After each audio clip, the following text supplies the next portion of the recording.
19 cartes tirées pour savoir qui tu es réellement. Alors, ce que j'ai fait, j'ai pris 3 jeux différents.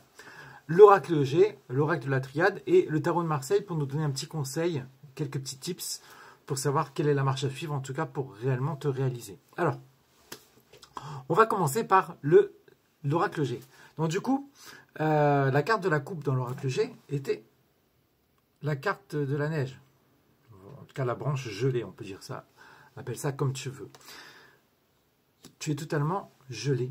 Alors, pas froid, hein, tu sais, mais comme la personne qui est totalement repliée sur elle-même, n'est pas libre de ses mouvements et encore cantonné dans une posture, entre guillemets, paralysante à cause de peut-être de pensées toxiques, etc., etc.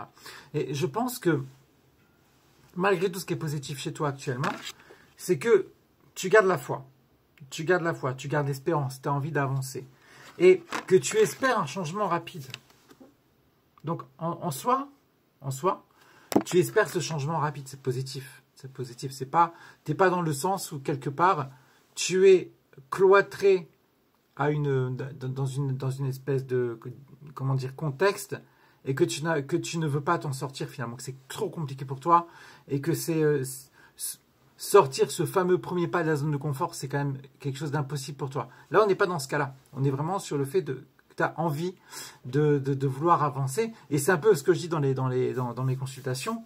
Le plus important quand on est dans un contexte compliqué, c'est de retrouver l'envie d'avoir l'envie. Un peu comme le titre de Johnny Hallyday. Retrouver l'envie d'avoir l'envie. Et quelque part, tu es animé un peu par ça, donc on est positif. Malgré tout, tu vois, ce qui me gêne chez toi, c'est que tu restes fidèle. Tu restes fidèle, alors non pas forcément à ta relation, c'est pas forcément ça, mais fidèle à ton travail, à ton quotidien. On a l'impression que parce que tu te replies sur toi à cause d'un certain contexte, tu as fait de ton quotidien ton métro, boulot, dodo. Ça, c'est pas bon.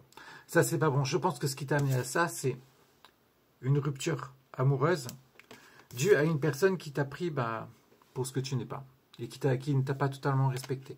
Et quelque part, indirectement, là, ce que tu fais, c'est que tu perds de ton temps, tu perds de ta vie, de ton temps de vie, entre guillemets, hein, si on peut dire ça comme ça, à cause de quelqu'un qui ne t'a pas respecté. Donc là, on va venir maintenant à l'oracle de la triade. Reste toujours avec moi. N'hésite pas à me mettre ce que tu penses déjà dans les commentaires, à mettre cette vidéo en favori. Et on va voir un peu ce que l'oracle de la triade va nous dire. Donc du coup, toujours pareil. Là, il y a 9 cartes qui sont tirées. Hop là.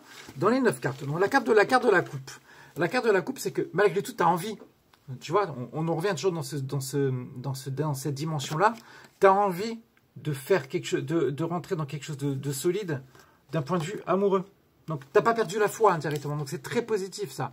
Ça, c'est vraiment le côté positif du tirage. On voit qu'indirectement, que la cause de ton problème actuellement, c'est un homme, une personne en tout cas, un homme ou une personne avec qui tu fondais de grands espoirs pour avancer, pour évoluer, et quelqu'un que tu pensais être ton équilibre, t'as trompé, ou peut-être même pas, mais en tout cas, ne t'a pas respecté en tant que tel. Du coup, ça a donné fin à la relation. Ça a donné fin à la relation. Tu as vécu ça comme un drame total, ok? Et je pense indirectement que tu as tourné le dos à la vie. Tu as tourné le dos à la vie et tu es resté dans une espèce de posture depuis un certain temps maintenant. Bien évidemment, on ne va pas s'arrêter là. Maintenant, le tarot va nous donner le conseil à réaliser pour te sortir de tout ça. Donc, reste bien avec moi. Tirage basique que vous allez découvrir dans ma formation de tarot. En 2 cartes. La première carte, c'est toi, comment tu t'y prends à l'heure actuelle. C'est plutôt positif. Et ce qu'il faudrait que tu fasses pour te sortir de là. Première carte, c'est la carte de la force. On voit que tu es déterminé à vouloir te sortir de là néanmoins. Donc, même si c'est compliqué, même si ça dure depuis un certain temps, comme on l'a vu précédemment dans les oracles, tu as une envie intérieure de te sortir de tout ça. Donc ça, c'est très positif. Et pour finir, le conseil du tarot par rapport à tout ça, c'est quoi? C'est la carte de l'étoile. Et c'est marrant parce que cette carte-là, c'est un peu la carte de la purge. Hein. Te purger de toutes les toxicités que tu as emmagasinées jusqu'ici. Et je vous ai toujours dit, pour celles et ceux qui me consultent en consultation privée, que le chiffre 9, c'est le chiffre de la purge. Que les gens qui rentrent par cette énergie-là, il faut qu'ils n'hésitent pas à se purger. Quand je dis purger, c'est en tout cas exfiltrer tous les mauvaises choses, tous les résidus d'anciennes relations toxiques qu'ils ont vécues, pour tout jeter à la poubelle, tout brûler, pour repartir sur quelque chose de positif. Et là, vraiment, la coïncidence est folle, c'est-à-dire que le mois de novembre est un mois personnel neuf. Donc, on est le 3 novembre, là, les amis. Profitez, celles et ceux qui ont regardé cette vidéo, encore une fois, vous prenez ce qu'il y a à prendre, il n'y a pas de souci. Profitez, celles et ceux qui ont regardé cette vidéo, pour purger tout ce qu'il y a de négatif en vous et repartir avec quelque chose de beaucoup plus naturel et quelque chose qui vous aspire beaucoup plus. De toute façon, vous êtes protégé avec la carte de l'étoile. Donc, n'hésitez pas, avancez, gardez le cap, mais surtout, virez-moi tout ce que vous avez vécu pour vous concentrer vers l'avenir. J'espère que cette vidéo vous a plu. Dites-moi ce que vous en pensez dans les commentaires. N'hésitez pas de liker, de la mettre en favori. Puis quant à moi, je vous dis à très vite. Salut les amis!